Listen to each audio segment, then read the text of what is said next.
Shalom saudara sekalian, saya mengajak kita membuka dari Injil Yohanes, pasal yang ke-21.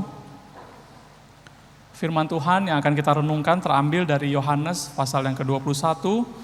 Saya akan baca mulai dari ayat yang ke-14 sampai ayat yang ke-22.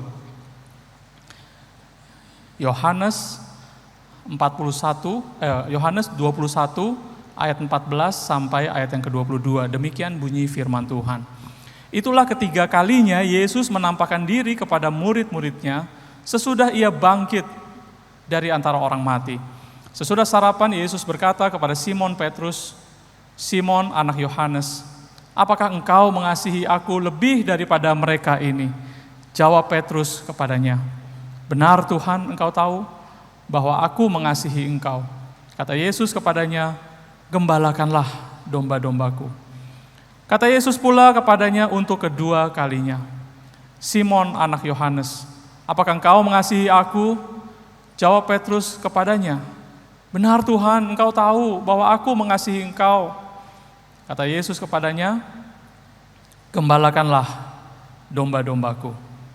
Kata Yesus kepadanya untuk ketiga kalinya, "Simon anak Yohanes, apakah engkau mengasihi aku?" Maka sedih hati Petrus karena Yesus berkata untuk ketiga kalinya, "Apakah engkau mengasihi aku?" Dan ia berkata kepadanya, "Tuhan, engkau tahu segala sesuatu. Engkau tahu bahwa aku mengasihi engkau." Kata Yesus kepadanya, "Gembalakanlah domba-dombaku. Aku berkata kepadamu, sesungguhnya ketika engkau masih muda, engkau mengikat pinggangmu sendiri, dan engkau berjalan kemana saja kau kehendaki.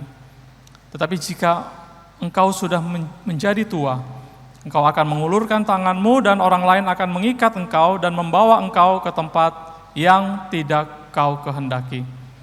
Dan hal ini dikatakannya untuk menyatakan bagaimana Petrus akan mati dan memuliakan Allah. Sesudah mengatakan demikian, ia berkata kepada Petrus, "Ikutlah aku." Ketika Petrus berpaling, ia melihat bahwa murid yang dikasihi Yesus sedang mengikuti mereka, yaitu murid yang pada waktu mereka sedang makan bersama duduk dekat Yesus dan berkata, "Tuhan, siapakah dia yang akan menyerahkan engkau?"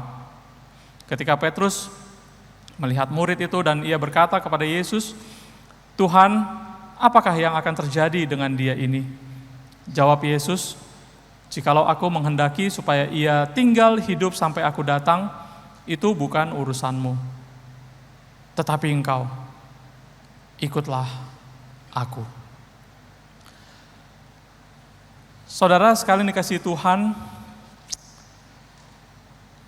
apakah kita pernah atau kita punya sesuatu yang begitu kita sayangi, kita kasihi, atau begitu kita cintai? Saudara, saya percaya setiap kita pasti punya. Ya, sesuatu atau seseorang yang kita sayangi itu, saudara, ialah sesuatu yang begitu kita perhatikan, yang selalu ada dalam pikiran kita, yang selalu kita cari, dan kita mau meluangkan, menghabiskan waktu bersama dengan sesuatu itu, dan semua kita lakukan untuk mengisi kepuasan jiwa kita. Nah, saya teringat, saudara, ada teman, dia sayang sekali dengan hewan peliharaannya, yaitu seekor anjing, saudara, sebut aja namanya Hiro. Saya tahu dia begitu sayang karena dia selalu sering mengupload foto-foto atau kegiatan yang sedang dia lakukan bersama Hiro ini di media sosial dia. Jadi kalau saya lihat si Hiro dikasih makanan yang khusus, dia tidak makan sembarangan, saudara. Dia dapat perawatan yang khusus, dia dibawa ke salon. Saya aja jarang-jarang, saudara, pergi ke salon. Dia dibawa ke salon, lalu dia kalau ulang tahun itu dirayakan, dan semuanya itu ditampilkan di media sosial dia. Saudara, singkat cerita, karena tentu kita tahu anjing tidak memiliki umur yang panjang, bukan? Dan baru-baru saja, mungkin 1 bulan yang lalu, saudara, Hiro ini mulai sakit. Ya, pada ulang tahun yang terakhir dirayakan itu, Teman saya ini berkata dia masih dikasih makanan kesukaannya, yaitu pizza. Dan jadi setelah makan pizza dia muntahkan kembali. Dan nggak berapa lama dia harus dirawat di rumah sakit khusus hewan. Dan dia mendapatkan perawatan yang luar biasa di intensive care unitnya, saudara, di ICU. Jadi si Hiro ini diinfus. Saudara, teman saya ini dan istrinya, sangat sedih sekali, dipeluk setiap hari, dielus-elus, disayang-sayang. Lalu si Hiro harus dicukur semua bulunya karena sedang dalam sebuah perawatan yang khusus. Saudara, teman saya dan istrinya sungguh sangat sedih sekali. Dan pada akhirnya Hiro ini harus mati. Dan waktu mati, saudara, dia dikremasikan dan abunya dikubur di halaman rumahnya. Saudara, waktu saya bertemu dengan teman saya tentu menceritakan kesedihannya dan dia bilang istrinya masih terus memikirkan dengan sedih. Dan akhirnya saya berkata kepada teman saya turut merasa kehilangan. Tapi saya pikir-pikir lagi, ini kan hanya hewan peliharaan ya. Tapi bagi teman saya ini, Hiro udah sebagai bagian dari hidup mereka. Sudah seperti anggota keluarga mereka sendiri. Sampai dia begitu sedih kehilangan hewan kesayangan atau peliharaan ini, saudara. Saudara, kemudian saya berpikir bahwa ternyata memang manusia itu memiliki kemampuan yang luar biasa untuk bisa mengasihi sesuatu atau seseorang. Saudara, manusia punya kemampuan untuk melakukan apa saja untuk mengasihi sesuatu. Karena di situ dia akan merasa jiwanya akan mendapatkan kelegaan. Saudara, tentu kita tahu bahwa ternyata setelah manusia jatuh dalam dosa, segala sesuatu yang dilakukan untuk terus mengisi kekosongan jiwa ini, ternyata semuanya tidak akan pernah bisa memuaskan jiwa. Dan firman Tuhan berkata, hanya di dalam Tuhan Yesus kita dapat kelegaan. Tuhan Yesus berkata, marilah kepadaku semua yang letih, lesu, dan berbeban berat. Aku akan memberikan kelegaan kepadamu. Tuhan Yesus juga pernah berkata, damai sejahteraku kuberikan bagimu. Damai sejahteraku kutinggalkan kepadamu. Dan apa yang kuberikan kepadamu tidak sama seperti apa yang dunia berikan. Saudara sekalian dikasih Tuhan, banyak hal yang bisa begitu kita kasihi, kita sayangi di dalam kehidupan kita. Maka pertanyaannya bagi kita pada siang hari ini adalah, sebagai murid Kristus, sebagai orang yang telah ditebus dengan darah yang mahal, yang tak bernoda dan tak bercacat celah, adakah kita mengasihi Tuhan? Saudara, banyak hal yang kita dapat kasihi dalam dunia ini. Sesuatu, barang, atau seseorang, atau hobi kita, atau harta kekayaan, kepemilikan kita yang begitu kita kasihi. Karena Tuhan juga berkata, di mana hartamu berada, disitulah hatimu berada. Dari semua yang kita sayangi dan kita kasihi, saudara, maka pertanyaannya adalah, apakah ada kita mengasihi Tuhan? Saudara, hari ini melalui firman-Nya Tuhan Yesus bertanya kepada Petrus 3 kali, apakah engkau mengasihi aku? Saudara, biasanya kalau kita membaca firman Tuhan, kalau ada kata, perkataan, atau kalimat yang muncul berulang kali, saudara, biasanya itu adalah untuk menunjukkan sebuah penekanan yang sangat penting sekali. Ketika Tuhan Yesus berkata kepada Petrus, apakah engkau mengasihi aku? Tentu ini adalah sebuah pertanyaan yang begitu penting dan serius sekali bagi Petrus. Kenapa serius, saudara? Karena dikatakan di ayat 14, ini adalah penampakan yang ketiga yang Tuhan tunjukkan bagi murid-muridnya. Saudara, bayangkan, sering dalam pikiran kita peristiwa Paskah, berita Paskah itu adalah peristiwa yang ketika Tuhan Yesus menampakkan diri, membuktikan dia mati dari kematian, dan seluruh murid-muridnya langsung berubah, bukan? Itu sering yang ada dalam pikiran kita. Tapi firman Tuhan katakan ini adalah penampakan ketiga kalinya. Saudara masih ingat penampakan yang pertama itu ada di mana? Penampakan yang pertama adalah ketika peristiwa kubur kosong. Maria dan beberapa murid perempuan datang untuk memberikan minyak dan ternyata mereka tidak menemukan jasad Tuhan Yesus. Mereka bertemu dengan malaikat, tetapi tidak lama setelah itu Tuhan Yesus menampakkan diri. Itu penampakan yang pertama. Penampakan yang kedua adalah ketika para murid kemudian berkumpul mendengar kesaksian murid perempuan. Para murid, ke-12 murid itu minus Yudas, mereka berkumpul di sebuah rumah dan ruangan yang terkunci, saudara. Kenapa? Karena mereka takut kepada orang-orang Yahudi. Ketika mereka berkumpul bersama, Tuhan Yesus hadir di situ. Selain Yudas, yang minus adalah Thomas. Maka ketika mereka cerita kepada Thomas kemudian, Thomas berkata, "Sebelum aku mencucukkan jariku ke telapak tangan yang berlubang paku dan ke lambung, aku tidak akan percaya." Maka tidak lama berselang, ketika mereka berkumpul kembali, Tuhan Yesus hadir kembali dan mempersilahkan Thomas untuk mencucukkan jarinya. Itu penampakan yang kedua. Dan penampakan yang ketiga, saudara, adalah ketika Petrus, dikisahkan di Yohanes 21 ini. Petrus dikabarkan yang seorang adalah pemimpin para murid, mengajak kembali para murid-murid yang lain untuk menangkap ikan. Saudara, bayangkan luar biasa. Petrus yang sudah mengalami penampakan Kristus 2 kali sebelumnya, dia masih akhirnya kembali kepada kehidupannya yang lama. Ayo kita menangkap ikan. Saudara, siapa Petrus? Petrus adalah seorang murid yang menjadi pemimpin yang begitu dominan di antara murid-murid yang lain. Dia yang terus menunjukkan bahwa dia begitu mengasihi Tuhan Yesus lebih daripada murid-muridnya yang lain, bukan? Saudara pernah mendengar Petrus berkata, "Biarpun mereka semua tergoncang imannya, aku sekali-kali tidak." Atau Petrus yang juga pernah berkata, "Sekalipun aku harus mati bersama-sama dengan engkau, aku tidak akan menyangkal engkau."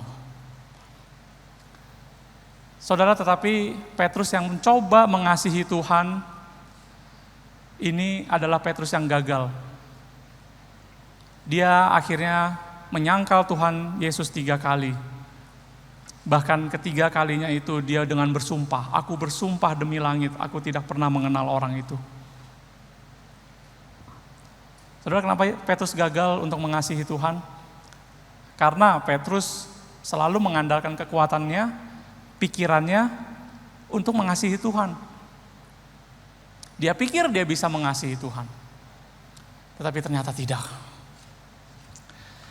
Itu sebabnya ketika dikatakan Petrus yang sama ini juga, saudara, yang pernah menunjukkan dedikasi dan kesetiaan yang begitu besar kepada Tuhan Yesus, Petrus yang sama kemudian mengajak murid-muridnya kembali, "Ayo kita menangkap ikan." Setelah Tuhan Yesus menampakkan diri 2 kali sebelumnya. Dan akhirnya Tuhan Yesus menampakkan diri lagi. Dan peristiwa yang kurang lebih pernah mereka alami 3,5 tahun sebelumnya, yang dicatat oleh Injil Lukas pasal yang ke-5, yaitu bahwa murid-murid menangkap ikan semalam-malaman dan mereka tidak menemukan apa-apa. Khotbah ini kita dengar pada minggu lalu, kalau saudara masih ingat. Minggu lalu cerita tentang panggilan Tuhan Yesus yang pertama kepada murid-murid yang pertama-tama. Dan ketika Tuhan Yesus berkata, "Tebarkanlah jalamu di sebelah kanan." Dan mereka mengikutinya. Dan akhirnya mereka menemukan, mendapati ikan yang begitu banyak sampai tidak bisa menarik jala itu. Dan mereka menyadari bahwa ini adalah Tuhan.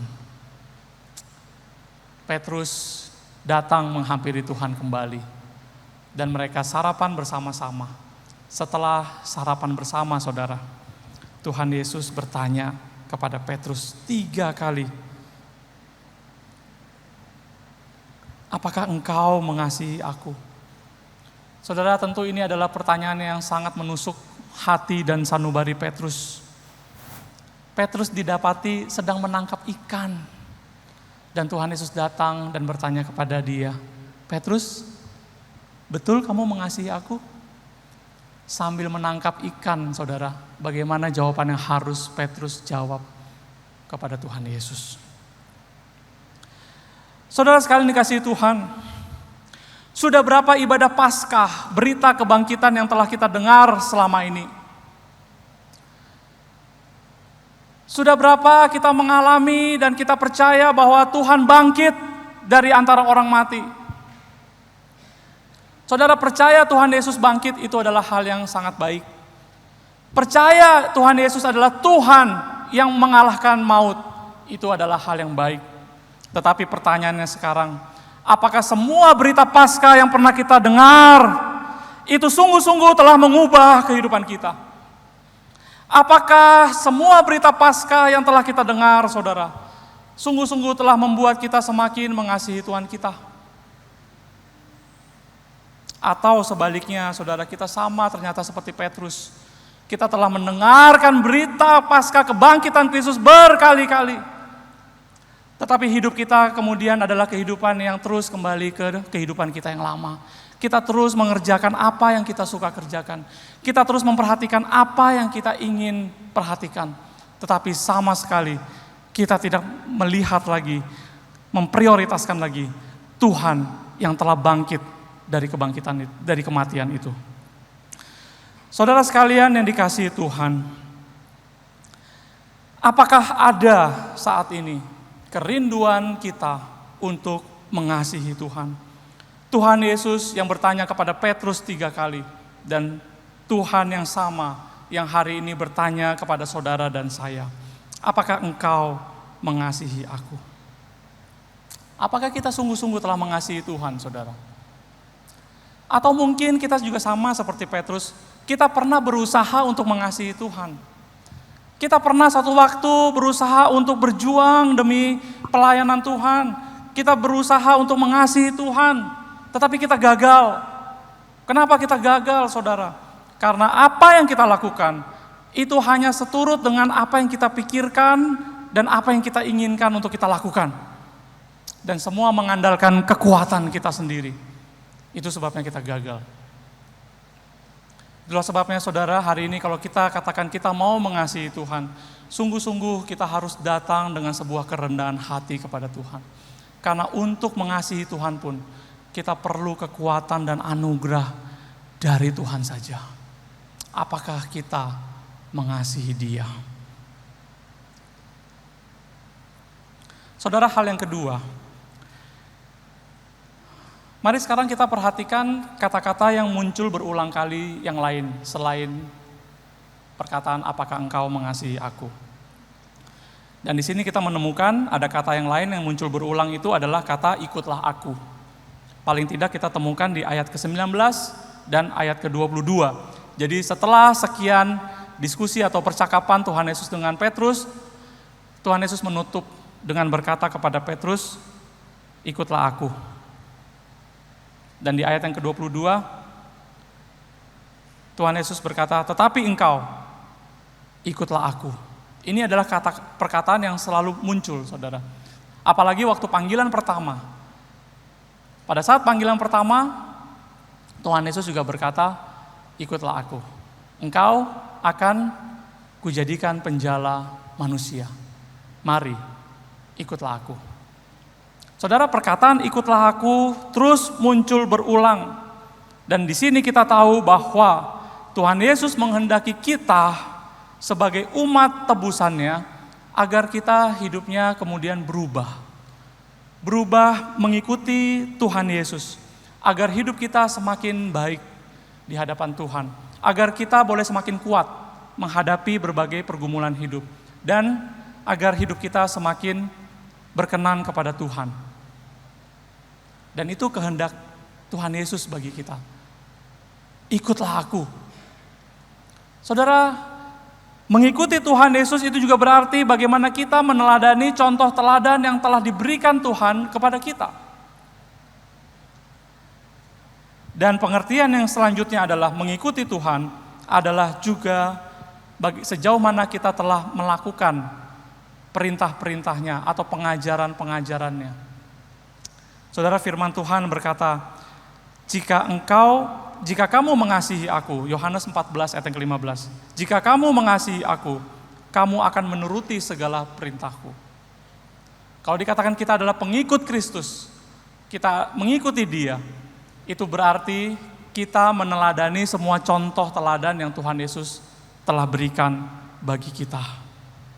Dan Tuhan menghendaki kita mengikuti Tuhan Yesus, kita mendengarkan semua perintah, pengajaran-pengajaran Tuhan Yesus. Pada peristiwa transfigurasi, Tuhan Yesus dipermuliakan di atas gunung. Maka kemudian muncul suara dari awan. Tuhan Yesus terang benderang bersinar.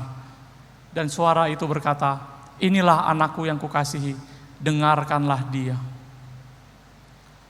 Kalau kita mengasihi Tuhan, kita mendengarkan Tuhan Yesus.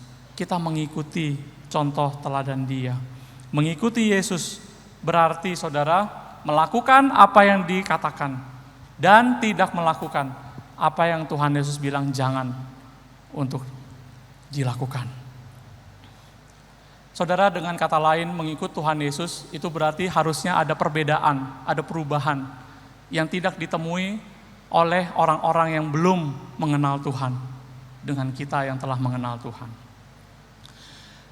Saudara sekalian, kira-kira tahun 2001 saya pengen sekali menjadi sukarelawan volunteer untuk mendukung kegiatan kebaktian kebangunan rohani di Jakarta, KKR Jakarta 2001 dengan pembicara pendeta Stephen Tong pada saat itu.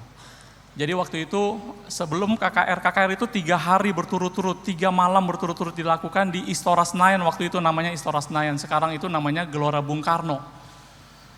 Dan saya dengan pacar saya, dulu kami masih berpacaran saudara ya, kami pengen jadi volunteer. Sebelum acara KKR ada beberapa acara pra-KKR yang dilakukan, dan di acara pra-KKR itulah dibuka meja pendaftaran untuk yang akan menjadi volunteer menyelenggarakan KKR di stadion yang besar itu, Gelora Bung Karno pada saat itu. Nah, waktu menuju ke meja pendaftaran, saya dengan pacar saya, saudara ya, yang ini juga orangnya ya, jangan pikirkan yang lain. Dia sudah tahu dia akan menjadi apa, dia pengen jadi bantu di paduan suara. Oke, nah saya belum fix waktu itu, saya pikir apa betul saya juga ikut di paduan suara. Saya karena ragu-ragu, diterima enggak ya kalau saya mau nyanyi gitu ya. Lalu saya pikirkan mungkin lebih dibutuhkan saya menjadi penyambut atau petugas kolektan begitu ya. Nah jadi waktu di meja pendaftaran, pacar saya bilang, saya mau jadi anggota paduan suara, dicatat namanya dan seterusnya, nomor kontaknya. Lalu ketika giliran saya bilang, saya belum begitu pasti, di mana yang lebih membutuhkan saya katakan begitu. Kalau penyambut, ada kekurangan, kolektan, saya akan bantu di situ aja. Lalu panitia itu saya masih ingat, dia lihat, wah kamu badannya gede, kamu jadi petugas keamanan aja ya, karena kita memerlukan petugas keamanan, masih kurang. Waduh, saya pikir, karena memang itu komitmen saya bilang, oke, kalau memang butuh di situ, saya bantu di bagian security. Nah, singkat cerita saudara, jadi acara KKR berlangsung, 3 malam berturut-turut, itu kurang lebih kalau nggak salah, yang hadir itu bisa 8.000, ada yang bilang 10.000, ya pokoknya banyak orangnya saudara. Tetapi saya di bagian luar, saya menjaga bersama dengan para polisi betulan saudara, beberapa dengan senapan, laras panjang dan juga dengan anjing pelacak K9 itu ya saudara ya. Nah saya beberapa hari ya berbicara-bicara dengan polisi, basa-basi, berkenalan begitu. Nah di hari terakhir saya berbicara lagi karena kita lagi jaga begitu ya. Lalu polisi ini mengatakan begini, memang beda ya kalau acara diselenggarakan orang Kristen. Saya bilang kenapa Pak? Ya kayaknya kalau acara buat kebaktian Istora ini tuh jadinya damai, tenang gitu. Lalu dia bilang begini lagi, terus juga toiletnya wangi kalau acara buat orang Kristen. Karena kalau untuk sepak bola, saudara, cukup 1 kali pertandingan saja, itu bangku, pintu, semua copot, rusak semua, banyak kerusakan saudara. Dan maaf kata, mereka itu buang kotoran di mana saja.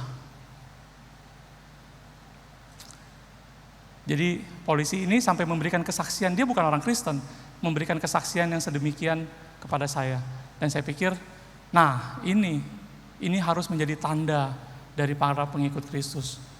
Beda dengan mereka yang belum mengenal Tuhan. Saudara, sejauh mana hari ini kita sudah mengikuti Tuhan Yesus? Sudah sejauh mana kita dengan setia melakukan apa yang Tuhan Yesus ajarkan, perintahkan untuk kita lakukan? Dan sudah sejauh mana juga kita tidak melakukan apa yang Tuhan Yesus perintahkan untuk kita, jangan untuk kita lakukan? Apakah kita mengasihi Dia? Maka pertanyaannya kembali adalah, sudah sejauh mana kita mengikuti Dia? Yang ketiga dan yang terakhir, saudara, perkataan yang diucapkan terus berulang, di sini kita menemukan kata, gembalakanlah domba-dombaku. Saudara, ini merupakan pembeda juga dengan panggilan yang pertama. Kalau panggilan pertama, 3,5 tahun yang lalu, sama di Danau Galilea juga, Tuhan Yesus ketika memanggil murid-murid yang pertama, Tuhan Yesus berkata, mari ikutlah aku, mulai sekarang kamu akan menjadi penjala manusia. Penjala manusia itu artinya adalah, mari kita menjangkau orang sebanyak-banyaknya untuk mengikut Tuhan Yesus. Mari kita boleh membawa orang sebanyak-banyaknya kepada Tuhan Yesus untuk mengikut Dia. Tetapi di dalam panggilan yang kedua, Tuhan Yesus berkata, Simon anak Yohanes, apakah engkau mengasihi aku? Petrus menjawab, iya Tuhan. Maka Tuhan Yesus berkata kepada Petrus, gembalakanlah domba-dombaku. Saudara, gembalakan domba-domba itu berarti perhatikan,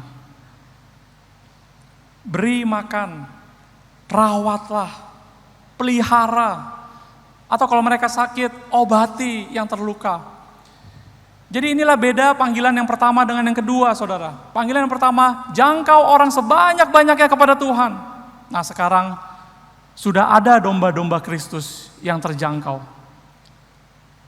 Kerinduan Tuhan bagi para murid-muridnya adalah, mari sekarang kita gembalakan kawanan domba kepunyaan Allah ini yang telah terkumpul ini. Dengan kata lain, saudara, menggembalakan itu berarti layanilah domba-domba Kristus ini. Layanilah domba-domba kepunyaan Tuhan Yesus. Baik yang sudah ada terkumpul maupun domba-domba yang masih tersesat di luar sana.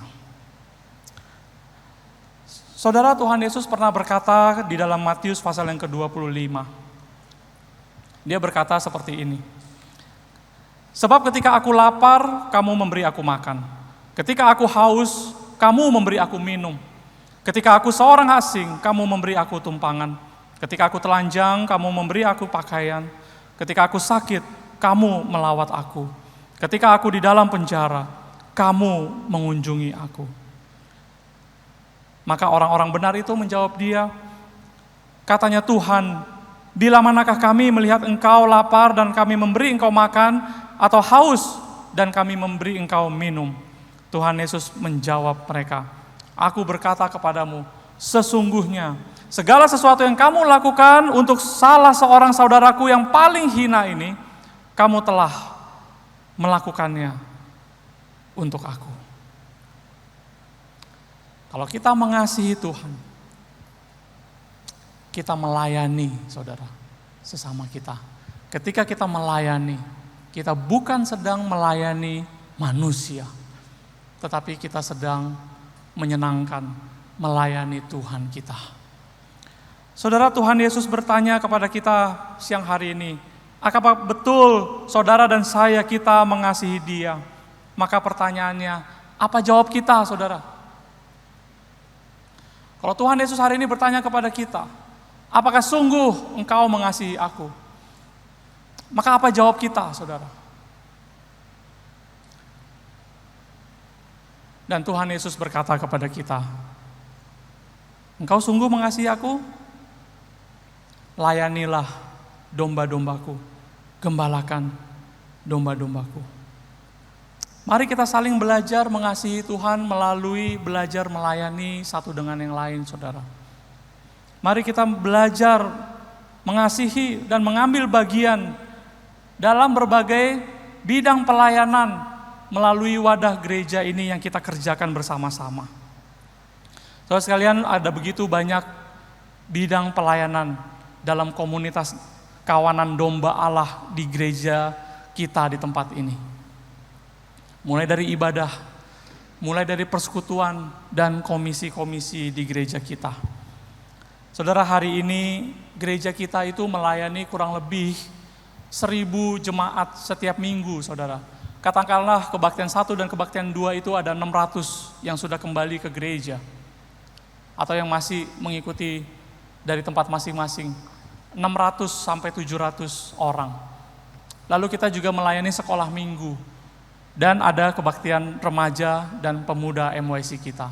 Kurang lebih setiap hari minggu 1.000 jemaat kita layani. Belum lagi di dalam komisi misi gereja kita. Ada 2.500-an kurang lebih yang kita layani setiap hari minggu. Sebuah kawanan domba Allah yang begitu besar, saudara.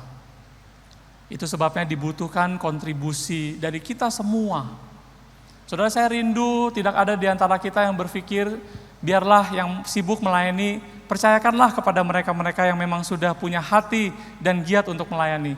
Hasilnya apa, saudara? Memang betul, ada saudara-saudara rekan pelayanan kita yang begitu giat, tetapi pelayanan itu adalah tanggung jawab dari kita semua. Besar atau kecil, saudara, saya rindu setiap kita yang hadir di tempat ini, tidak ada yang berpangku tangan. Kita memberikan kontribusi kita untuk belajar mengasihi Tuhan, untuk belajar melayani domba-domba kepunyaan Tuhan. Amin. Mari kita berdoa.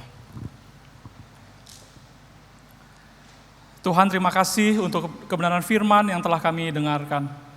Tuhan, materaikanlah itu semua di dalam hati dan pikiran kami. Biarlah Tuhan, kami yang telah mendengar firman yang begitu indah sekaligus yang begitu menggelisahkan kami. Mungkin sampai saat ini kami belum berani menjawab, apakah sungguh-sungguh kami mengasihi Engkau ya Tuhan. Tetapi biarlah firman ini terus berbicara melalui Roh-Mu yang kudus ya Tuhan. Sehingga akhirnya kami boleh terus dipimpin untuk ya Tuhan, pada akhirnya boleh mengekspresikan rasa cinta dan kasih kami kepada Engkau. Melalui perubahan hidup kami, melalui ya Tuhan, sungguh-sungguh kami mau mengikuti Engkau, dan juga kami mau belajar melayani Engkau, melalui juga sesama kami. Tuhan, sekali lagi kami mohon pimpinan dan penyertaan-Mu di dalam kehidupan kami selanjutnya. Kami bersyukur dan kami berdoa di dalam nama Tuhan Yesus. Amin.